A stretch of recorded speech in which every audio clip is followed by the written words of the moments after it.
Good morning. My name is Kate Fassett. I'm your worship associate today. Thank you for being here. 1962 was the year my house was built by the Radabas. 1984 was the year Nell Radabaugh passed away in the house, and her children were eager to sell. None of them wished to live where their parents had. 1984 was also the year my parents decided their family of 5 needed more space. They were living in a smaller house nearby. They saw the asking price of $84,000 and knew it was out of their price range. But the owner's children were in a hurry to sell, so when my parents offered what they could afford, $62,000, the sellers accepted. I remember when our family first toured, there was an enormous teddy bear in the room I would move into. Sadly, it wasn't there when we actually moved in. I was 7 years old. 1990 was the year my brother was in a motorcycle wreck, broke his neck, and we converted the front steps of my house into a ramp for his wheelchair. We moved my bedroom and my parents' bedrooms downstairs and made space for him and his caregiver upstairs. 1995 was the year I graduated from high school, and I left my house for the first time. I didn't go too far, off to McMinnville to attend Linfield College. In those years, I came back often. I loved coming home to visit. It always smelled like good food, onions and garlic. And there was always a dachshund there to greet me. I also started traveling the world on study abroad trips around this time. 1999 was the year I met my partner, Brian, on one of those study abroad trips. This one was to Ecuador. I came home and told my mom, in the kitchen I still cook in now, that I met the man I'm going to marry. Her first question was, "Is he Ecuadorian?" 2007 was the year Brian and I returned from our Peace Corps service in Bulgaria and received a letter from my dad. He likes to put his important words in writing. The letter was an offer to sell their home to Brian and I for an exceptionally stellar price. They planned to renovate their rental home that was much smaller and all on one level. So this was also the year that we bought the house from my parents. Lucky us.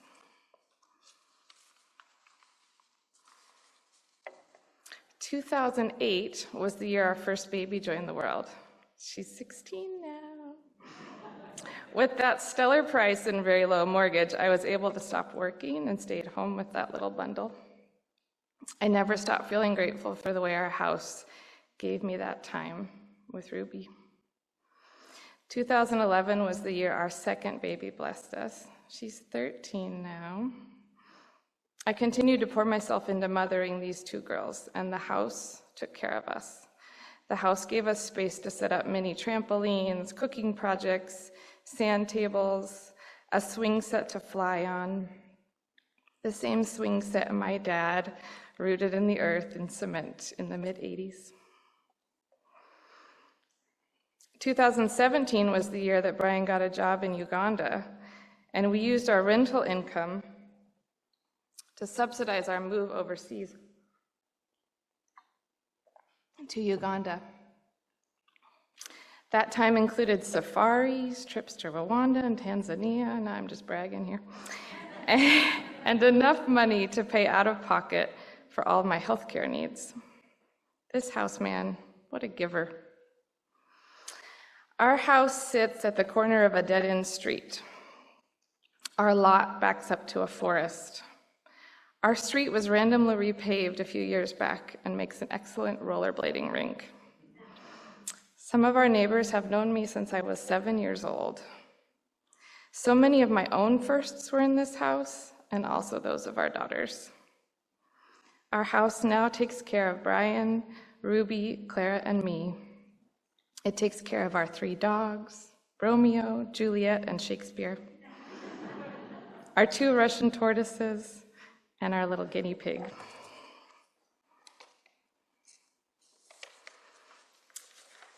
The carpet downstairs is 30 years old and hideous. The deck could use a full replacement to replace all the rotting boards. The kitchen still sports the 1962 cabinets in Formica. We love it. It's so imperfect. It holds so many memories. It's full of love, and there's nowhere else that has taken such good care of me. And so our reading moves into the membership covenant of the First Congregational Church of Oregon, that's us, in 1892. We believe in the freedom and responsibility of the individual soul and the right of private judgment. We believe with Jesus that the essentials of religion are included in his words, "Thou shalt love the Lord thy God with all thy soul and with all thy heart and with all thy mind, and thou shalt love your neighbor as yourself." We gladly welcome into our fellowship any persons of whatsoever faith or creed who will join us in the recognition of these essentials. And from the Articles of Incorporation, Jerry, do you know when this article was incorporated? Was this the one, the original one? It's printed in the inside of the book with no date. I'm going to assume it was 1849 unless you tell me differently. 1849.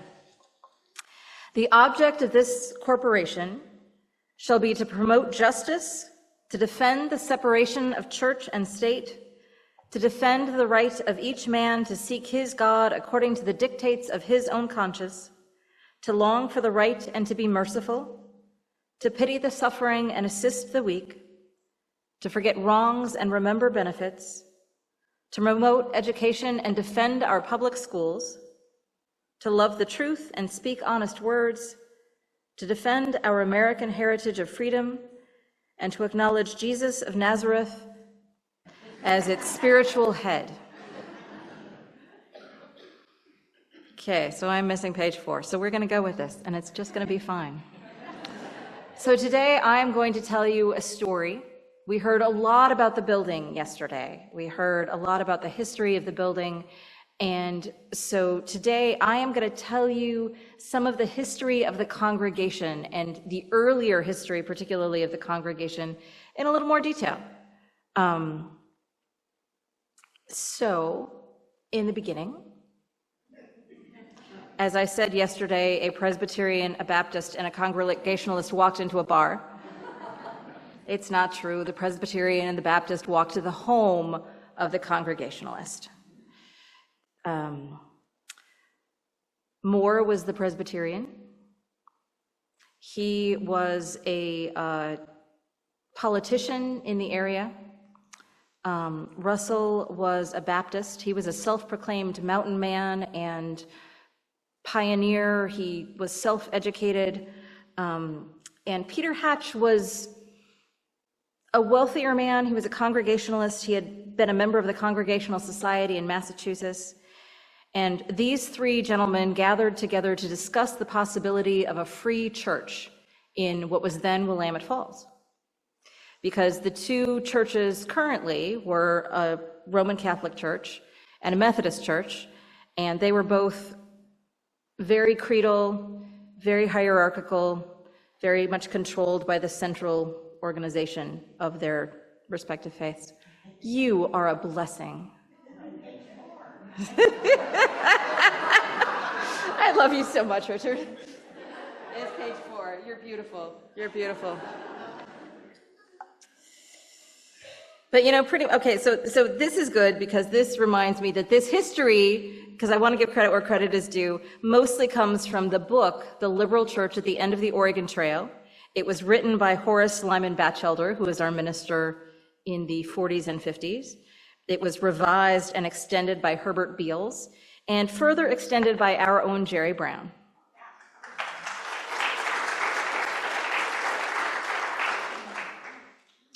So these 3 men who got together and were talking about a faith that they wanted and a church that they wanted to start, recognized that they didn't have the same religious beliefs. Their theologies weren't exactly the same. And so they thought that the really important thing was to not have this be a creedal church.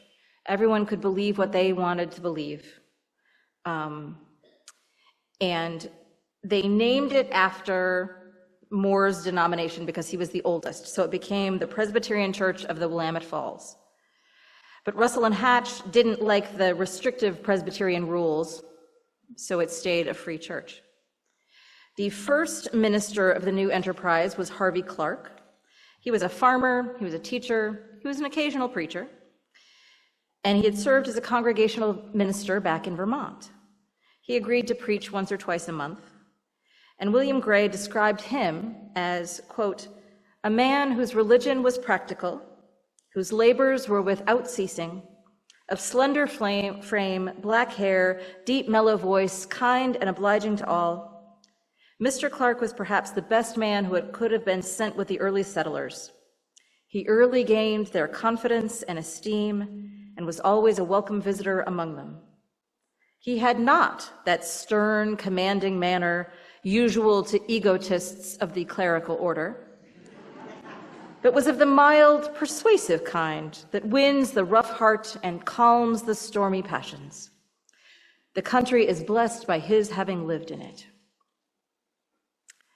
The Baptists withdrew from the partnership in 1947. The Presbyterians were becoming more and more organized by the presbytery, and at last, I'll tell you again, do this. So the church was maintaining, and in 1948, Marcus Whitman, the missionary in the area, we'll get there. 48 was the first one. 49th when the second thing happened. So Marcus Whitman recommended that a minister be appointed to the Oregon Territory. So meanwhile, George Atkinson and his close friend Lewis Grout were classmates at Andover Newton Theological Seminary, and they both decided to become ministers in Africa. And so as you do, they married sisters, because you had to be married to go be a minister. Nancy Bates married Mr. Atkinson, and they planned to sail to the Zulu mission in South Africa in Cape Town. But in an astounding example of serendipity, the Atkinsons missed the boat because Reverend Atkinson was being ordained by his family's home congregation in Massachusetts. Noticing that he had missed the boat, the Missionary Society wrote and asked him if he'd be interested in coming to the Oregon Territory instead. They thought about it for a month. Nancy was not crazy about it since her sister had just sailed to South Africa. But he and Nancy agreed. They set sail to Oregon. They made it to Hawaii. They arrived the same day that the boat left. They missed that boat. That's a really good thing because that boat sank off the Columbia Bar. They waited 3 months to catch another boat, which made it safely here.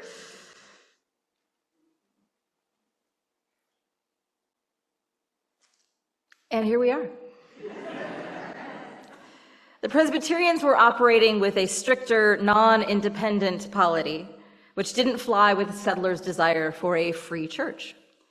And so the Presbyterian withdrew from the congregation, and in 1949, the Presbyterian Church, 1849. Did I say 1949? Oh my God, 1849.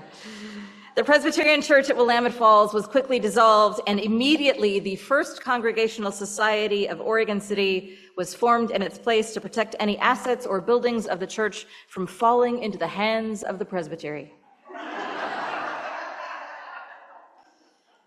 The story of our congregation often shorthands our affiliation as Congregationalists throughout our first 120 years, which is accurate.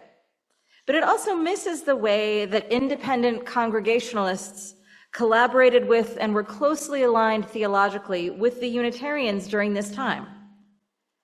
They shared a lot of church polity, they shared a lot of non-creedal things. The thing that they didn't share was that most of the Congregationalists were Trinitarian, God the Father, God the Son, God the Holy Spirit, all one, as opposed to Unitarian, there is just one God. Jesus is human, not divine. We follow him, we don't worship him. Reverend George Atkinson was a highly influential person in our pulpit. He was here on and off for about 30 years. And he held really strong Trinitarian views, but he was also firmly a Congregationalist and was willing to lead a congregation that did not require a creedal test for membership.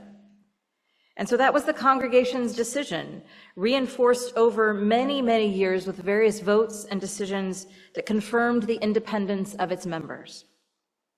The history book reports that no creed or test of faith was included in the Society's constitution and accompanying bylaws since the members held divergent religious opinions.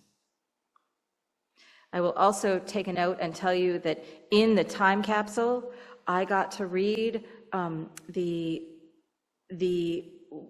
rules of the church in 1889. You were not allowed to drink alcohol. You had to honor the Sabbath and keep it holy. But I will also tell you that both men and women were allowed to vote on congregational business.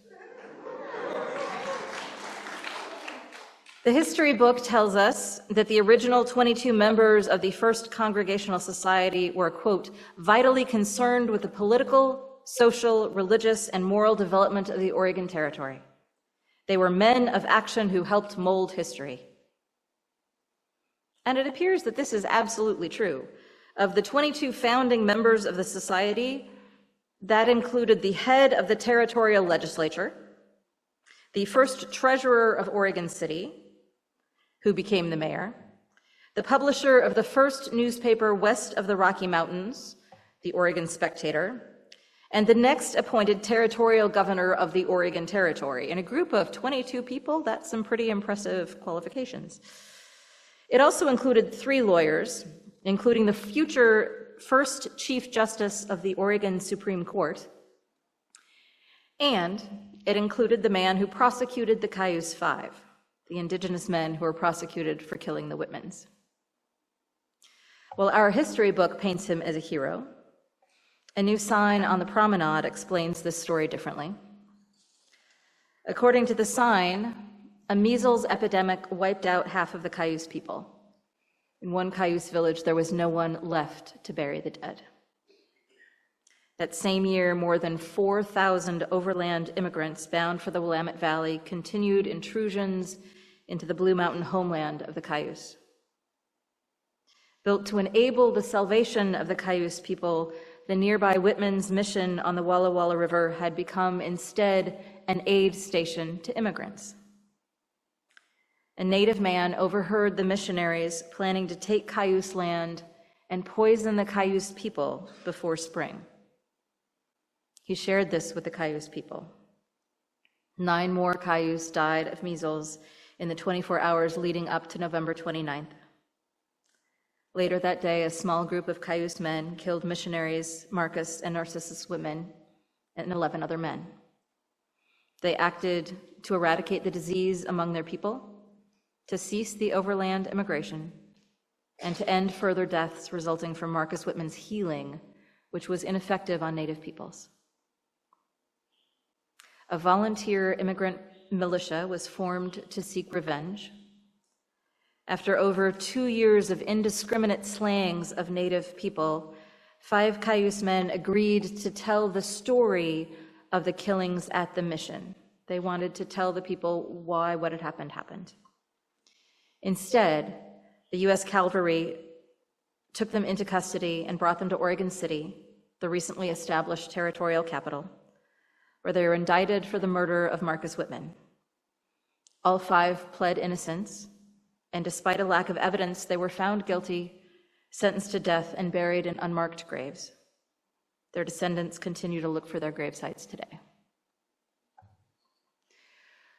We can hold the complexity of being proud of what our ancestors and our theological forebears accomplished, while also holding the fact that this wasn't our land, that this place was, in fact, occupied by a healthy population of indigenous people who hunted and fished, planted and gathered, and built complex functional societies, and that our ancestors, my ancestors who came over on the Oregon Trail, came as part of a colonialist effort to claim land for white people that was previously occupied, as an effort to settle and claim this land for the United States as opposed to Great Britain.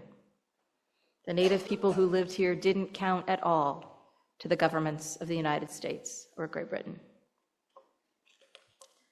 The settlers who started the first Congregational Society were part of that wave, and were generally people who had power in that society. They strove to be moral people, folks who cared about ethics and morals, who wanted to make the world a better place, and they sure missed the mark on some things, just like we do. Just like we do. You will also notice that the society was founded by 22 men. The church members were both women and men. In fact, at some point in the 1850s, the church members consisted of 56 women and 17 men, since most of the men had gone to California to hunt for gold. But only the men were allowed to be members of the society, which was the business arm of the congregation. The church narrowly avoided becoming creedal at several points in our history. A minister was called to refuse to give up his Presbyterian fellowship, and the church voted. The first vote tied, and in the second he was asked not to come because the church didn't want to be Presbyterian. Another time, when the congregation was in decline, a vote was taken to rent the church to the Christian brethren, and that vote also failed. They tried so hard to maintain their independence. Reverend Atkinson was not able to support his family solely on the basis of his ministry here. He also cared deeply about public education and established a female seminary similar to a high school for women, where he taught. He was one of the founders of what became Pacific University in Forest Grove, and a founder of the public education system in Oregon. He would preach for a while, and then he'd go back east to hire teachers. He worked at several different churches, including a Congregational church in North Portland. Interestingly, First Unitarian Church in downtown Portland was founded after Atkinson's sermon series on the evils of Unitarianism. A bunch of people, mostly women, left and founded the Ladies' Sewing Circle, which became the First Unitarian Society, which became the big downtown church. They are also celebrating the 100th anniversary of their Elliott Chapel this year.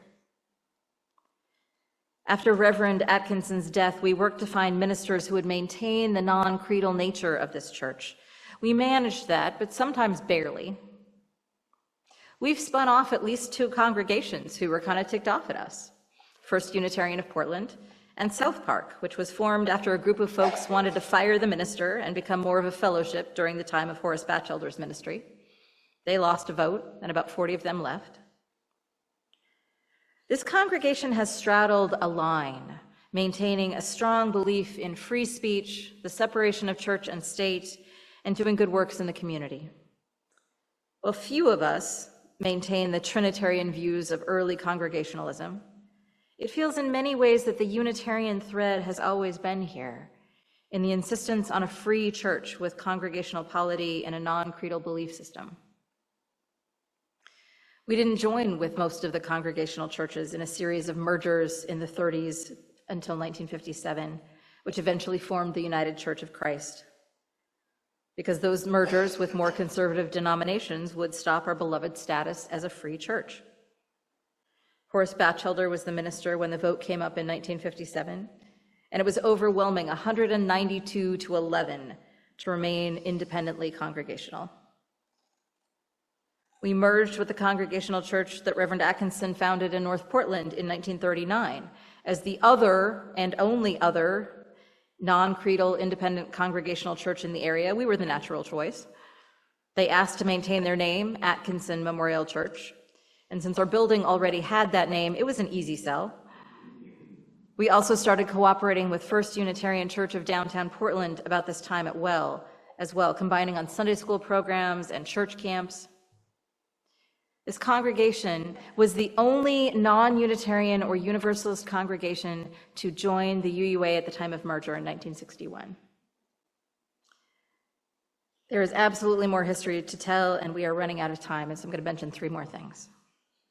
In 1991, the Boone's Ferry congregation was started as an extension congregation, focusing on young families and religious education. In 1997, the congregation was failing to meet its financial obligations and a merger was considered.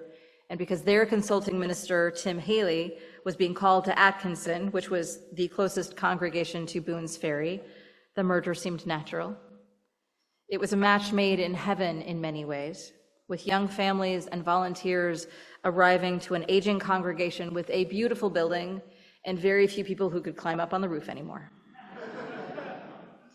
In 2008, under the leadership of Reverend Dana Worsnop, Atkinson Memorial Church, which had a really strong religious education program under the leadership of Annie Scott, began plans for a religious education wing. Previously, classes had been held wherever they could fit, including those balconies right back there. The reason for some of those things is that there were more than one class up on that balcony. The new wing, which was named for the Boone's Ferry congregation, was completed in 2011. And finally, just after I arrived as your settled minister in 2015, the congregation voted to change the name to the Unitarian Universalist Congregation at Willamette Falls. Led by Jerry Spriggs, who optimistically thought the process he started in 2014 would just take a couple of months. The vote was 76% to 24% in favor of the name change in February of 2016. The thing that I am the most proud about that vote is that we didn't lose anyone to that vote. The move led to new signage and an increased presence of Unitarian Universalism in Clackamas County. Throughout the last 180 years, this congregation has held on to several ideas. The support of non-creedal religion, which looks differently now, certainly, than it did in the 1800s. The importance of both public education and religious education. And the need to support the community that we are a part of. I am so proud to be your minister and to be a member of this community. I hope you are as well. Blessed be, and amen.